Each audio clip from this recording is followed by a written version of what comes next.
ఇప్పుడు ఆకెళ్ళ రాఘవేంద్ర గారు ముఖ్య అతిథి.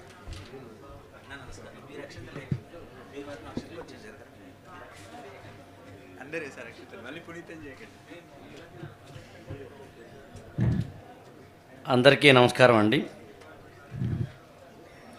వేదికను అలంకరించిన పెద్దలు, వేదిక ముందున్న పెద్దలు, నాకు చాలామంది వేళల్లో గురువులు, గురుతుల్యులు, డైరెక్ట్గానో ఇండైరెక్ట్గానో వాళ్ళ పుస్తకాలు, వాళ్ళ యొక్క వచనాలు, వాళ్ళ గ్రంథాల్లోంచో, వాళ్ళ ఉపన్యాసాల్లోంచో విన్న, నేర్చుకున్న వ్యక్తిని నేను. ఇక్కడ కసిరెడ్డి వెంకటరెడ్డి గారి యొక్క చేతిలో ఒక పేపర్ ఉంది. ఆ పేపర్లో ఎవరెవరు ఎన్నెన్ని నిమిషాలు మాట్లాడాలి అని ఇచ్చారు. 3 నిమిషాలు, 5 నిమిషాలు, ఇలా. ఆశ్చర్యపోతారు చెప్తే మీరు. నాకు 15 నిమిషాలు ఇచ్చారు. అంటే 5 నిమిషాలు, 3 నిమిషాలు ఇచ్చిన వాళ్ళే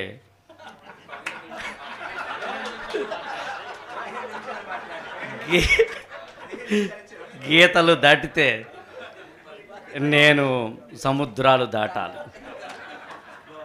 కానీ వాళ్ళందరికీ సబ్జెక్ట్ ఉంది కాబట్టి, రామాయణం గురించి తెలుసు కాబట్టి, రామాయణాన్ని చదువుకున్నారు కాబట్టి, ఈయనతోటి చాలా దగ్గర సాన్నిహిత్యం భానుప్రకాష్ తోటి ఉంది కాబట్టి 5 నిమిషాలు, 3 నిమిషాలు వాళ్ళకి సరిపోవు.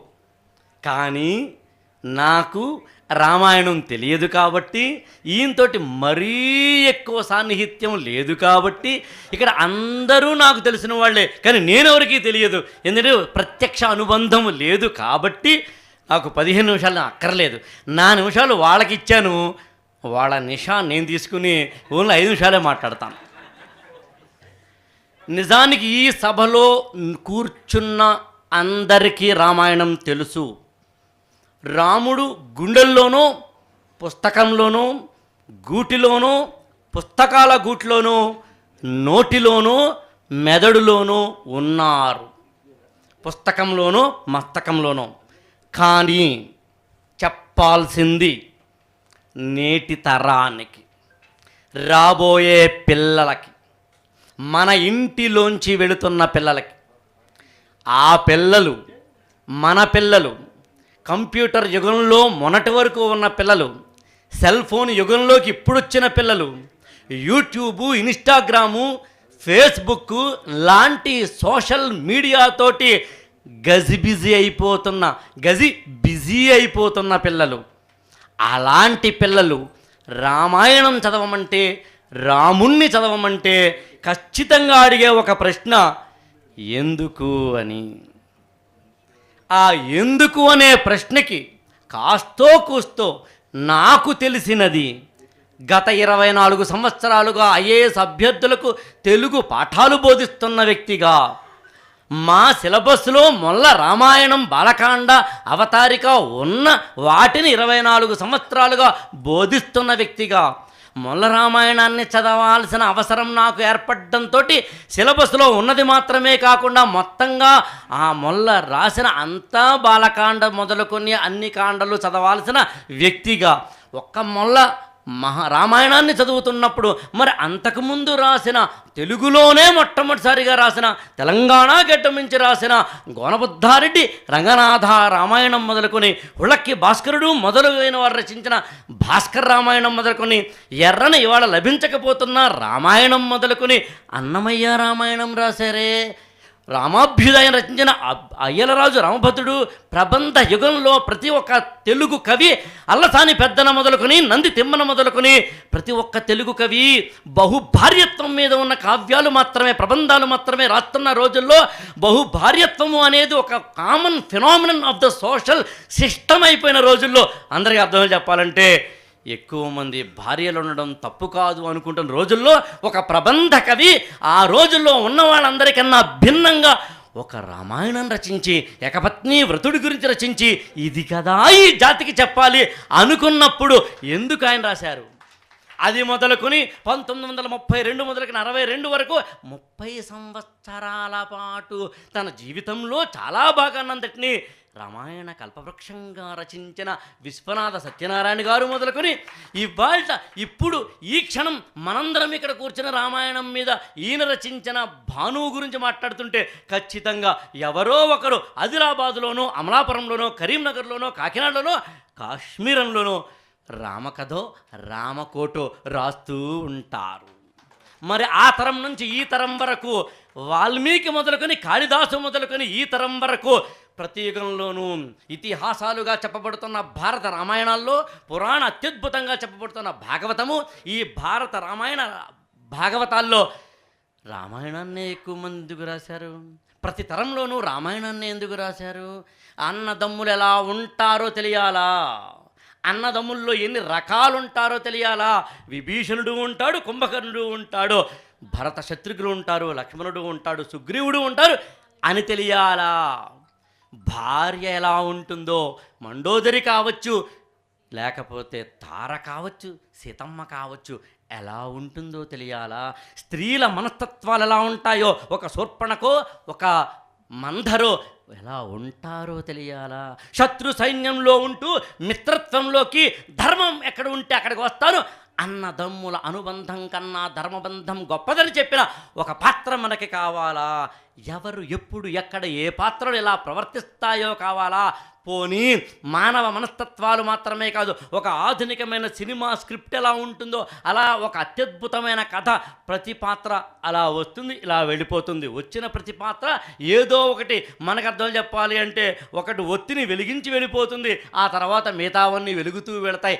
రామాయణంలో ఉన్న ఏ పాత్ర అయినా సరే 10 శ్లోకాల్లోనూ 20 శ్లోకాల్లోనూ 30 శ్లోకాల్లోనూ వచ్చేసి వెళ్ళిపోయినా 24,000 శ్లోకాల్లోనూ కూడా అత్యద్భుతంగా ఆ పాత్ర మనకి కనిపిస్తూనే ఉంటుంది, ఆ పాత్ర ప్రభావం వినిపిస్తూనే ఉంటుంది. అప్పుడే ఇంకా చెప్పాలి అంటే ఎప్పుడు వచ్చేవని కాదన్నయ్య, బుల్లెట్ దిగిందా లేదా అన్నట్టుగా ఏ పాత్ర ఎప్పుడొచ్చినా ఎలా వచ్చింది అంటే పాత్రల మనస్తత్వాలు తెలుసుకోవాలా. సినిమా కథ రాయాలనుకుంటున్నావా, నీ జీవిత కథ రాయాలనుకుంటున్నావా, నువ్వు సినిమాల్లోనో జీవితంలోనో ఎలా ఉండాలనుకుంటున్నావా, నీ జీవితాన్ని ఎలా సుసంపన్నం చేసుకోవాలనుకుంటున్నావా, అన్నయ్యతో ఎలాగో, భార్యతో ఎలాగో, అమ్మతో ఎలాగో, నాన్నతో ఎలాగో, గురువులతో ఎలాగో ఉండాలనుకుంటున్నావా, ఎప్పుడు ఎక్కడ ఎలా ఉండాలని నీకు అనిపిస్తోందో తెలియాలనుకుంటున్నావా, అయితే రామాయణం చదవరా అని ఈ తరం పిల్లవాడికి చెప్పడానికి అత్యద్భుతమైన అవకాశం రామాయణంలో కొన్ని వందలున్నాయి. అది తెలియజెప్పే ప్రయత్నం చేద్దాం. ప్రతి తరంలోనూ తరం నిరంతరం రామాయణాన్ని మాత్రమే రచించడం ద్వారా ఈ జాతి జనులకు ఆయా ప్రతినిధులు ఏమేమి, ఆయా కవులు ఏమేమి చెప్పదలుచుకున్నారో వారందరూ అన్నీ చెప్పుకుంటూ వెళ్ళిన విధానం. ఇంకా కాదనుకుంటే మీరు ఎప్పుడు మీ మైకుని టక్ టక్మని కొడితే అప్పుడు ఆపేస్తాను నేను. అది కాదు, ఈ కొత్త పిల్లలకి, ఈ కాన్వెంట్ పిల్లలకి, ఈ ఇంగ్లీషు పిల్లలకి, ఈ డిజిటల్ మీడియం పిల్లలకి, ఈ సోషల్ మీడియా పిల్లలకి అమ్మను నాన్నను అంతగా గౌరవించడం తెలియని, ఇంటికొచ్చిన అతిథిని గౌరవించడం తెలియని, గురువుల్ని గురువులుగా చూడడం తెలియని, గురువు మీద గురి లేని పిల్లలుగా జరవుతున్న, గురవింద గింజలుగా తయారవుతున్న ఈ తరం పిల్లలకి వాళ్ళ భాషలోనే చెప్పాలి అనుకుంటే, లీడర్ అనేవాడు ఎలా ఉండాలి అని తెలియాలనుకుంటే ఏదో శివఖేరా లాంటి వాళ్ళు రచించిన యూ కెన్ విన్ లాంటి పుస్తకాలు చదువుతావా, లేకపోతే నెపోలియన్ హిల్ లాంటి వాళ్ళు రచించిన పుస్తకాలు చదువుతావా, ప్రపంచంలో ఉన్న సెల్ఫ్ హెల్ప్ గ్రూపులుగా ఏవైతే చెప్పబడతాయో, సెల్ఫ్ హెల్ప్ పుస్తకాలు ఏవైతే చెప్పబడతాయో, అంటే వ్యక్తిత్వ వికాస పుస్తకాలను ఏవైతే అంటున్నామో వాటికి మించి ఒక లీడర్ ఒక రోజున పట్టాభిషేకం ఇంకొక గంటలో అన్న వ్యక్తి ఇంకొక అరగంటలో ఎవరో వచ్చి నీకు పట్టాభిషేకం లేదయ్యా, నువ్వు నారచీరలు కట్టుకొని అడవులకు వెళ్ళాలి అనుకుంటున్నప్పుడు అంతకుముందు ఎలాగైతే ఉన్నారో, అంటే పదవిలో ఉన్నప్పుడు ఎలాగైతే ఉంటారో పదవి లేనప్పుడు కూడా అలా ఉండగలిగిన స్థితప్రజ్ఞత కలిగిన ఒక మహోన్నతమైన నాయకుని నీలో కలిగి ఉంచాలనుకున్నావా, అయితే రాముణ్ణి తెలుసుకో అని ఈ పిల్లవాడికి చెప్పు. అంటే ఇంటర్వ్యూ హాల్లోకి వెళ్ళే ముందు స్మైలింగ్ ఫేస్ తోటే ఉంటావు, ఇంటర్వ్యూ హాల్లో ఉన్నప్పుడు స్మైలింగ్ ఫేస్ తోటే ఉంటావు, ఇంటర్వ్యూ హాల్లో వాళ్ళు కనుక ఐపీఎస్ ఆఫీసర్ అయిన రాహుల్ గిరిధర్ గారు తెలిసినో లోపల వాళ్ళు మొత్తం ఇస్త్రీ చేసేసి బయటికి పంపిస్తే లోపల నవ్వుతూనే ఉంటావు, బయట నవ్వుతూనే ఉంటావు. ఏ అంకె అయినా సరే దాన్ని గుణిస్తే దాని యొక్క ఈక్వేషన్ మారుతుంది, కానీ ఒక అంకె మాత్రం దాన్ని ఎన్నిసార్లు దేంతో గుణించినా దాని యొక్క ఆ స్థాయి, ఆ సమానత్వం, ఆ విలువ, ఆ గౌరవం మారదు. అదే 9 ఆ నవమి నాడు పుట్టిన రాముడిలాగా మన పిల్లవాడు ఉండగలిగితే ఇంటర్వ్యూ హాల్లో కూడా కాలర్ ఎగరేసిన స్కాలర్ కాగలుగుతాడు. అది చెప్పే ప్రయత్నం చేద్దాం. అందుకని మేనేజ్మెంట్, అరే బాబా పట్టాభిషేకం కాదు, నువ్వు వెంటనే నారచీరలు కట్టుకుని అడవులకి వెళ్ళాలనుకున్నప్పుడు హాయిగా వెళ్ళగలిగి అన్ని ఆయుధాలను, అంతమంది సైన్యాన్ని అయోధ్యలో వదలగలిగి బయటకు వచ్చి కేవలం ఒక వ్యక్తిగా మాత్రమే భార్యతోటి తమ్ముడితోటి వెళ్ళగలిగినప్పుడు ఒక అత్యంత ప్రమాదభరితమైన చిన్న చితక సమస్య కాదు, తన భార్యనే ఎవరో ఎత్తుకుపోయిన సమస్య ఎదురైనప్పుడు ఎవరు ఎత్తుకుపోయారో తెలియదు, ఎక్కడికి ఎత్తుకుపోయారో తెలియదు, గూగుల్ మ్యాప్ కూడా చెప్పలేని ఆ రోజుల్లో ఎక్కడో ఉన్న అయోధ్య నుంచి లంకకి, పైగా ఆరుద్ర గారి మాటలు చెప్పాలంటే నిలకడలేని కోతి మూకతోటి వారధిని నిర్మించి నువ్వు కేవలం ఆ కోతులతోటో ఆ వానరాళ్ళతోటో మాత్రమే, నరులు వానరులతోటేమో సైన్యాన్ని తెప్పించి ఎక్కడెక్కడో ఉన్న లంకలో ఉన్న రావణాసుడు యుద్ధం చేయాలి అంటే జీవితంలో ఏది లేకపోయినా, ఇలా దక్కకపోయినా, నీకు ఈ జీవితంలో అన్నీ కోల్పోయినా, ర్యాంకులు కోల్పోయినా, ఆఫీసులో అయిపోయినా, సర్టిఫికెట్లు పోయినా, ఏది పోయినా కూడా నీలో ఉన్న శక్తి ఉంటే, నీకు సంకల్ప బలం ఉంటే నువ్వు అత్యద్భుతమైన వ్యక్తి కాగలవు.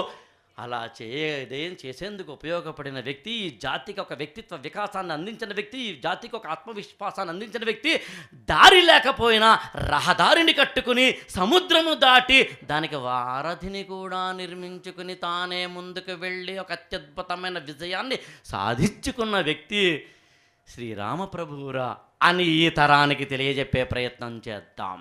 అంటే మేనేజ్మెంట్ స్కిల్స్ కావాలా, పోనీ కమ్యూనికేషన్ స్కిల్స్, బాడీ లాంగ్వేజ్. నేను మాట్లాడుతున్నప్పుడు ఇలా నిలబడి మాట్లాడలేదు, చేతులు ఊపుతూ మాట్లాడుతాను, కనుబొమ్మలు ఎగురుతూ మాట్లాడుతున్నాను, పెదవులను పంపుతాను, వాయిస్ని తగ్గించో పెంచో మాట్లాడుతున్నాను. ఇదే కదా రామాయణంలో హనుమంతుడు మొట్టమొదటిసారిగా రామ లక్ష్మణుడు కనిపించినప్పుడు ఇతను ఎవరో అత్యద్భుతమైన వేదాలను వాటిని చదువుకున్న వ్యక్తి, ఇతను ముఖ కవళికలను బట్టి, ఇతను చెప్తున్న కనుబొమ్మల తీరును బట్టి, ఇతను మాట్లాడుతున్న విధానాన్ని బట్టి, ఇతను నడుస్తున్న తీరును బట్టి ఇతను మహోన్నతమైన వ్యక్తి అని చెప్పగలిగారు. దీన్నే మా యూత్, మా కుర్రాళ్ళు, మా కాలేజీకి వెళ్తున్న అమ్మాయిలు మా జీన్స్ ప్యాంట్లు వేసుకుని, టీషర్ట్లు వేసుకుని సెల్ ఫోన్లోనో వేటిల్లోనో లేదా సెల్ఫీల్లోనో బతికేస్తున్న మా పిల్లలు బాడీ లాంగ్వేజ్ అంటారు.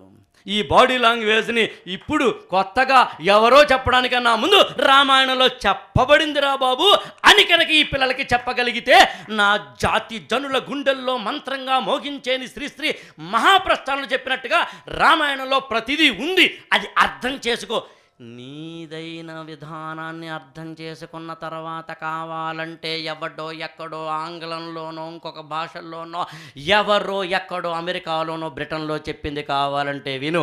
నీకు లేదని మాత్రం అనుకోకు. నీకు తెలియకపోతే మాత్రం అజ్ఞానమని ఒప్పుకో తప్ప అదే జ్ఞానమని అనుకోకు.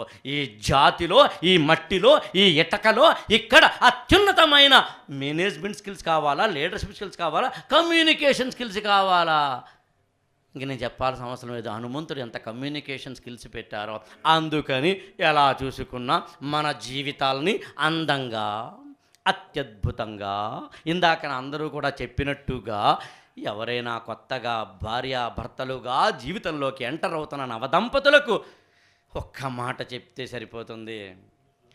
ప్రీ వెడ్డింగ్ షూట్ కాదురా జీవితం అంటే. పెళ్లి చేసుకోవడానికన్నా ముందు ప్రీ వెడ్డింగ్ షూట్కి నువ్వు లక్షలు ఖర్చు పెట్టడం కాదురా. పెళ్ళికి నలుగురినే పిలువు, అటు నలుగురు ఇటు నలుగురు.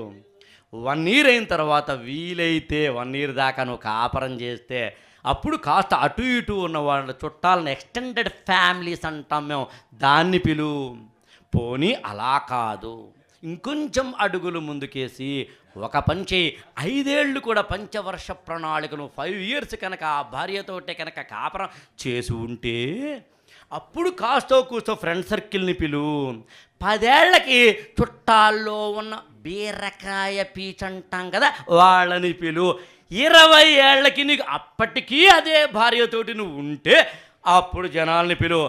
50 ఏళ్ళు దాకా ఉంటే అప్పుడు భారతదేశంలో ఉన్న అప్పటికి 170 కోట్లు అవుతాయి. 170 కోట్ల జనాభాని పిలువు. అదిరా ఎక్కడో తన భార్యను ఎవరో తీసుకుని వెళ్ళిపోయినప్పుడు దానికి సంబంధించిన అత్యద్భుతమైన భార్యాభర్తల అనుబంధాన్ని గురించి ఈ జాతికి ఎలా ఉండాలో, కష్టంలో ఉన్నప్పుడు, నష్టంలో ఉన్నప్పుడు, శోకంలో ఉన్నప్పుడు, దుఃఖంలో ఉన్నప్పుడు భార్యను ఎలా ప్రేమించాలో, భర్తను ఎలా గౌరవించాలో ఈ జాతి జనులకు నేర్పారా అని తెలియజెప్పే ప్రయత్నం చేద్దాం. ఆంథ్రపోలాజికల్గా మాట్లాడతారా ఈ పిల్లలకి, అందులో చెబుదాం. హిస్టారికల్గా మాట్లాడతారా, అందులో చెబుదాం. ఆర్కియలాజికల్గా మాట్లాడతారా, అందులో చెబుదాం. మేనేజ్మెంట్ స్కిల్స్తో మాట్లాడతారా, అందులో చెబుదాం. లీడర్షిప్తో మాట్లాడతారా, అందులో చెబుదాం. వ్యక్తిత్వ వికాసంతో మాట్లాడతారా, అందులో చెబుదాం. మ్యాథమెటిక్స్తో మాట్లాడతారా, అందులో చెబుతాం. ఎందులో చెప్పామన్నది కాదు, మనం నుంచి మన నెక్స్ట్ జనరేషన్కి ఆ కాంతి దీపం వెళ్ళగలిగితే, ఆ రాముడి కథ వెళ్ళగలిగితే మనందరి జన్మలు ధన్యమవుతాయి. అలాంటి ఒక మార్గాన్ని ఇవాళ మనందరికీ వేసేందుకు, సబ్కాన్షియస్ మైండ్లో మనందరము దాన్ని ఆలోచనలోకి వెళ్ళేందుకు అవుసుల భానుప్రకాష్ చేసిన యజ్ఞమే ఇవాళ ఈ సభ. ఇంకా నాకు మాట్లాడాలనుంది, ఇది నాది టీజర్ మాత్రమే అని తెలియజేస్తూ థ్యాంక్ యూ సో మచ్.